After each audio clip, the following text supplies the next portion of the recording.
seeing that period. I feel like in the time since then, there has been some reflection, Mm. right? And kind of some accountability for on the left, even perhaps for maybe an outsized reaction. This I'm going to call it pitchfork wielding mob Mm. mentality that Mm. occurred online and in person, right? And And so everyone now was like, "Shut up! We'll put up a plaque."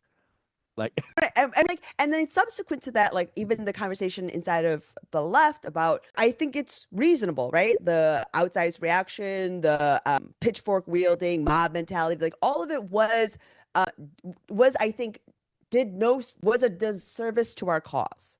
mm. Right? It did not ultimately serve us. It did not change minds. It did, it's all of it. I think the during this time, there was an overcorrection one way, and there's now, I feel like, a devastating. Yeah. Anyways, Also, it but in the way he brought it up, it seemed like he was saying, because he was like, "Oh, you brought to light something that white guys like me would have never known about because we don't experience the same type of thing."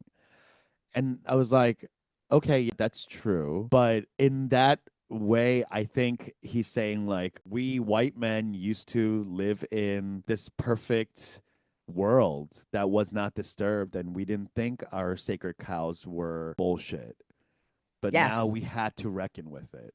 So that's how I feel like they look at me of crumbling their dream of Second City as opposed to crumbling Second City, the institution. I This is when I feel like not knowing our history, right, really shows its Correct. ass, It, right? Feeling like, because maybe they're young enough where they don't remember a time when shit used to be normal, like where there was a time when we could go on stage and not feel worried. And so we were the first people to experience the shift in culture. I That's a mean, marker in history.